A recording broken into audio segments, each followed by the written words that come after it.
Welcome to are media. నేను ప్రదీప్. ఎవరైతే జగన్ చిన్నాన్న వైఎస్ రాజశేఖర రెడ్డి గారి తమ్ముడు ఉన్నారో వైఎస్ వివేకానంద రెడ్డి కేసు ఒక ఇంత మలుపు తిరిగిందని చెప్పాలి.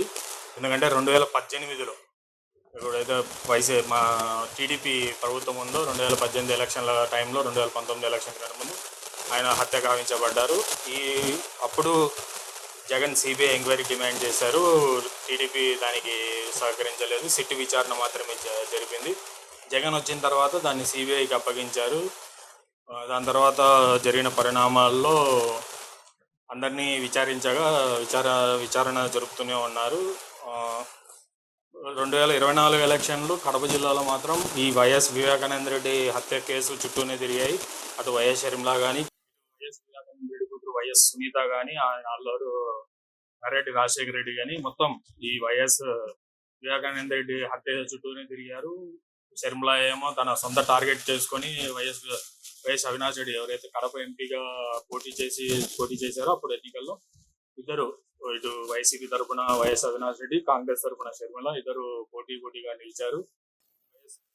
వివేక హత్య కేసులో ప్రధాన సూత్రధారి మొత్తం వైఎస్ అవినాష్ రెడ్డి అని ఆయన ఎన్నికల నుంచి ఆయన టికెట్ ఎలా కేటాయిస్తారని ఆయన పైన కూడా చాలా ఘాటుగానే స్పందించారు.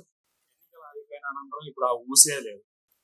సునీత కానీ, నర్రెడ్డి రాజశేఖర రెడ్డి కానీ, ఇటు వైఎస్ షర్మిల కానీ ముగ్గురు అసలు ఇప్పుడు వివేకానంద హత్య కేసులో హత్య గురించి కానీ అసలు ఎక్కడ మాట్లాడిన పాపాలు కూడా పోలేదు. ఎందుకంటే ఒక ఎన్నికల అంశం, రాజకీయ అంశంగానే ఆ వ్యవహారం నడిచింది తప్ప దాని తర్వాత ఇప్పుడు అసలు అప్పుడైతే ఎన్నికల సమయంలో ఎవరైతే ప్రత్యర్థులనే చెప్పాలి. ఎందుకంటే టీడీపీ తరఫున వాళ్ళు, ఇటు కాంగ్రెస్ యాంటీ వైఎస్ఆర్ ఎవరైతే బీటెక్ రవి కానీ, ఆదినారాయణ రెడ్డి కానీ, జమ్మల మడుగు ఆదినారాయణ రెడ్డి, దాని తర్వాత DL Ravindra Reddy, YS Sharmila, YS Sunitha, Narreddy Rajasekhara Reddy వీళ్ళంతా ఒకే తులసిరెడ్డి వీళ్ళంతా కడప జిల్లా వాసులే. వైఎస్ యాంటీగా ఒక వేదికను వైఎస్ వివేకానంద రెడ్డి చనిపోయిన సమయంలో ఒక స్టేజ్ మీద మొత్తం వీళ్ళే యాంటీ వైఎస్ వీళ్ళంతా కలిసి ఒక సమావేశం ఏర్పాటు చేశారు. వాళ్ళు ఇప్పుడు ఎన్నికలు అయిపోయిన తర్వాత ఇప్పుడు ఉన్నది టీడీపీ గవర్నమెంటే. ఒకవేళ ఎంక్వైరీ చేయాలనుకుంటే వాళ్ళు ఏదైనా చేయొచ్చు. ఎలక్షన్ టైంలో అంతగా ఆరోపించిన హూ కిల్డ్ బాబాయ్ గొడ్డలి ఇలాంటి మొత్తం చేసిన వాళ్ళు ఇప్పుడు ప్రభుత్వం వచ్చి 100 రోజులైనా కూడా అసలు ఎక్కడ వైఎస్ వివేకానంద రెడ్డి కేసు కానీ దాని ఊసు కానీ ఎక్కడా లేదు.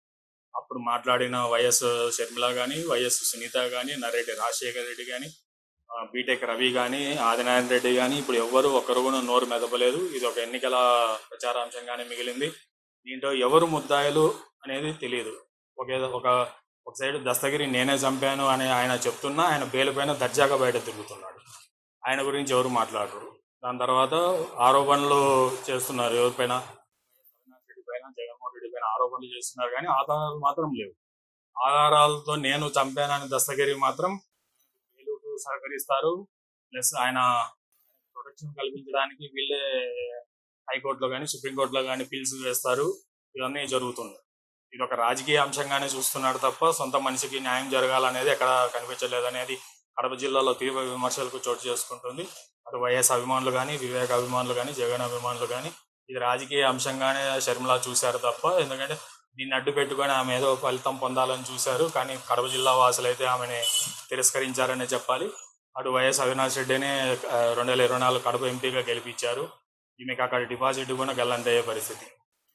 నెక్స్ట్ ఇప్పుడు ఉన్నది టీడీపీ గవర్నమెంటే కాబట్టి, కూటమి గవర్నమెంటే కాబట్టి 2024 ఎలక్షన్ల టైంలో కూటమి గవర్నమెంట్ చాలా ఆరోపణలు చేసింది. ఈ చంపింది జగన్మోహన్ రెడ్డి అని, ఆయన పొద్దున్నే 3 గంటలకు భారతీ అవినాష్ రెడ్డికి కాల్ చేసిందని ఇలా చాలా నడిచాయి. అక్కడి నుంచి లైవ్గా చూస్తున్నారని మళ్ళీ ఇప్పుడు వాళ్ళ గవర్నమెంట్లోనే తేలుస్తారా లేదా అనేది అభిమానులు ఉత్కంఠగా ఎదురు చూస్తున్నారు. కడప జిల్లాలో అయితే తీవ్ర చర్చగానే నడుస్తుంది.